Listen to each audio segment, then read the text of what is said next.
Bonjour à tous, bien-aimés, je vous invite à ce que nous puissions partager quelques passages dans Colossiens chapitre 3 au verset 1. Colossiens chapitre 3 au verset 1.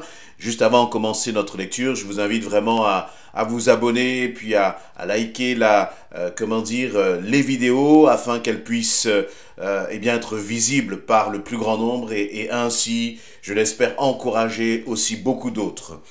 Colossiens chapitre 3 verset 1. Si donc vous êtes ressuscités avec Christ, cherchez les choses d'en haut, où Christ est assis à la droite de Dieu. Affectionnez-vous aux choses d'en haut et non à celles qui sont sur la terre, car vous êtes morts, et votre vie est cachée avec Christ en Dieu. Quand Christ, notre vie, paraîtra, alors vous paraîtrez aussi avec lui dans la gloire.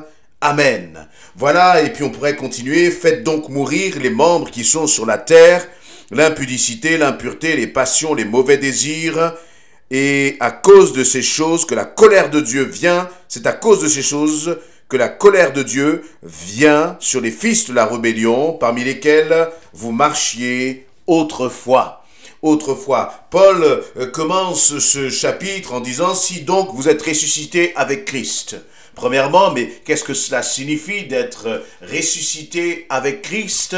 Eh bien, cela signifie que tu étais un homme, une femme qui avait un passé, qui était une ancienne créature, un homme, une femme finalement qui était morte à cause de son péché vivant, c'est-à-dire tu respires, tu marches, tu manges, tu bois, etc.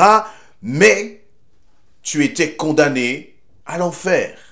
Parce que tu n'avais pas Christ. Et si tu n'as pas Christ, eh bien tu es comme vivant là, on te voit bouger, tu bouges, mais en réalité tu es mort. Comme un mort vivant en fait.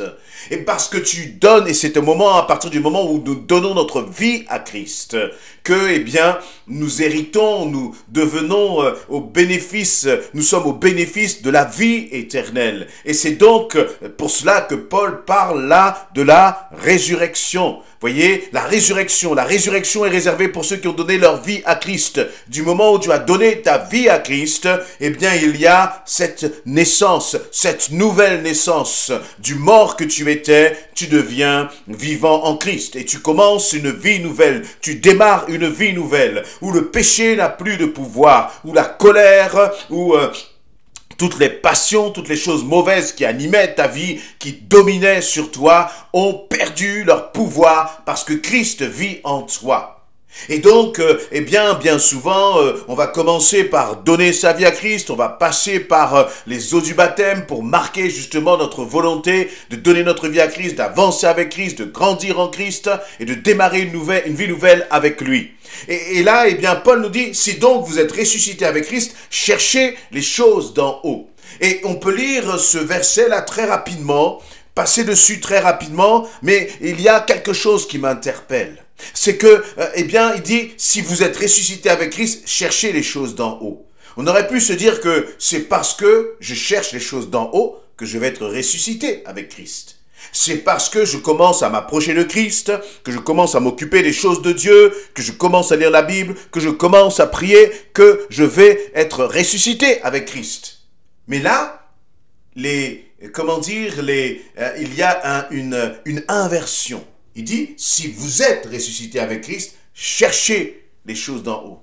Et je crois qu'il y a là un réel avertissement pour ceux qui sont enfants de Dieu. Tu as donné ta vie à Christ. Un jour, tu as fait une déclaration d'amour à Dieu. Tu es passé par les eaux du baptême. Et je vais même aller plus loin. Tu as été même baptisé du Saint-Esprit. La question, c'est aujourd'hui, où est-ce que tu en es? Voyez, ce n'est pas parce que nous avons cette conviction d'être ressuscité avec Christ que nous ne devons pas chercher les choses d'en haut. C'est comme si le Seigneur te dit, mais ta résurrection, c'est un point de départ. Tout commence à la résurrection. Alors que parfois, dans nos mentalités, dans notre façon de penser, nous donnons notre vie à Christ et nous nous arrêtons là, comme si nous avions atteint l'objectif. alors que donner sa vie à Christ, alors que la résurrection finalement semble être le point de départ de la vie nouvelle avec Christ. Et donc quand tu vas donner ta vie à Christ, c'est à ce moment-là que plus que jamais, tu dois chercher les choses d'en haut. Chercher les choses d'en haut, c'est-à-dire te centrer ta vie sur Christ, donner des priorités à Christ dans ton quotidien, de façon concrète.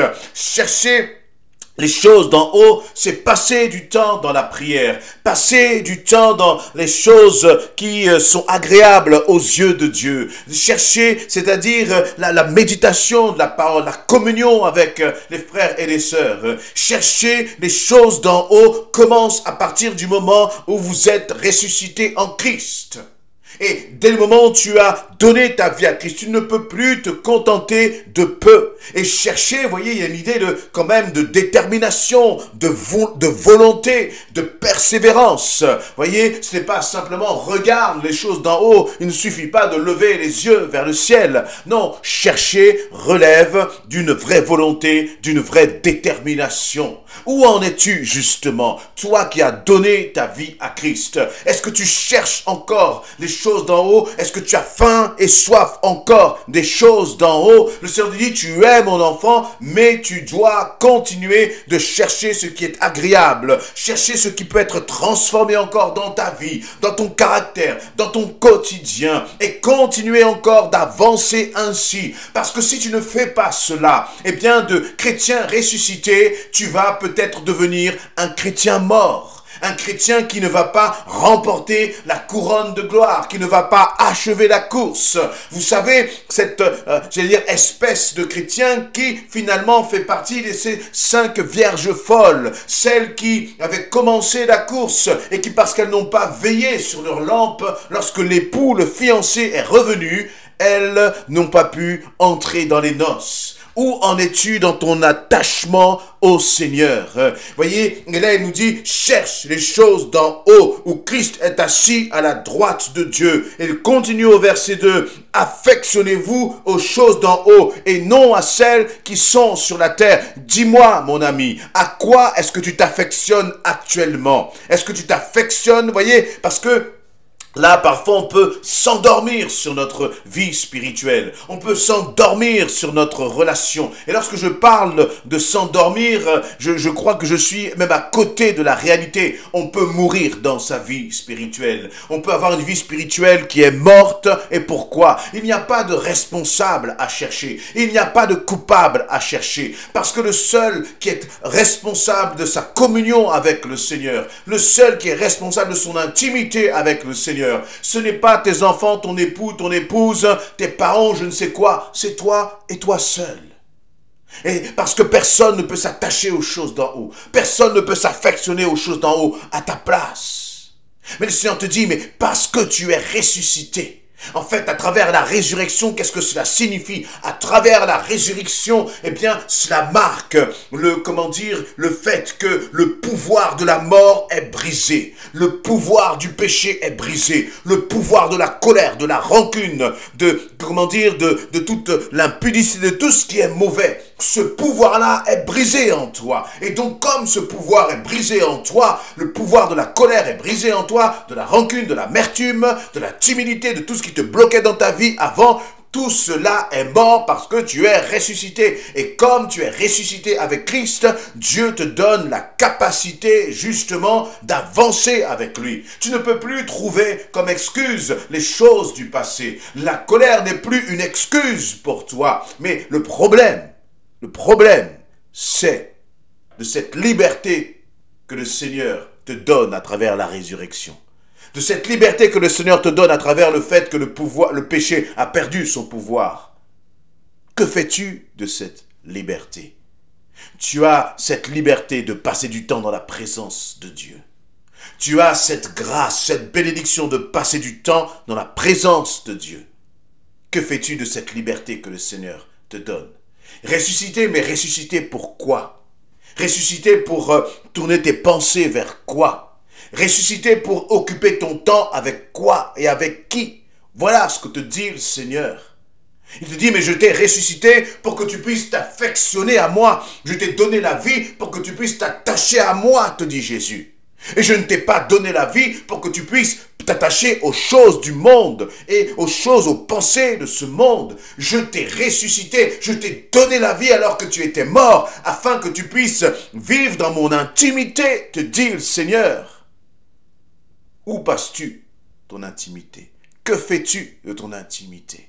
Est-ce que tu les passes avec le Seigneur? Je crois que le Seigneur là veut vraiment nous amener à nous responsabiliser dans notre relation avec lui. Il dit, car vous êtes morts, votre vie est cachée avec Christ en Dieu. Quand Christ, notre vie, paraîtra, alors vous paraîtrez aussi avec lui dans la gloire. Verset 5, il dit, faites donc mourir les membres qui sont sur la terre. Et là, il va être très concret. L'impureté, l'impudicité, les passions, les mauvais désirs, la cupidité, qui est une idolâtrie. Là aussi, c'est surprenant. Parce qu'il dit, vous êtes ressuscité avec Christ. Et ensuite, il dit, faites mourir. Mais si je suis ressuscité avec Christ, tout cela doit être déjà mort. Mais je crois aussi qu'il y a une possibilité de résurrection pour ce qui est mauvais. Vous voyez, toutes les choses, tout ce qui était mauvais en toi, lorsque tu as donné ta vie à Christ, le problème, c'est que cela aussi peut ressusciter. Si tu étais dans l'impudicité, avant de connaître Christ, tu as donné ta vie à Christ, tu as mis ta vie en ordre avec Christ, si tu ne fais pas attention, si tu ne mets pas justice, tu ne t'affectionnes pas aux choses d'en haut, sais-tu ce qui va se passer? Il va se passer que l'impudicité va ressusciter en toi. Et c'est la même chose pour tout le reste. L'impureté, les passions, les mauvais désirs, tout cela peut ressusciter en nous si nous n'alimentons pas notre esprit avec les choses d'en haut. Et le Seigneur nous met en garde. Lorsque tu crois que, dès le moment où tu as donné ta vie à Christ, tu as commencé à baisser la garde, justement, et que tu crois que tout va aller bien, non, détrompe-toi. Si c'est ton cas, le Seigneur te demande de revenir à lui. Si c'est ton cas, le Seigneur te dit, réveille-toi, relève-toi d'entre les morts. Ne te laisse pas, endormir par les pièges de l'ennemi, mais ouvre les yeux, vois la situation dans laquelle tu te trouves et décide de revenir au Seigneur, décide de mettre le Seigneur en premier. Et vous savez, le vice, le péché, il s'immisce tout doucement. Il suffit d'un peu de négligence, un peu de paresse. Et c'est comme la mauvaise herbe qui vient dans le jardin, vous ne voyez pas à quel moment, mais elle vient étouffer tout ce qui est bon en vous.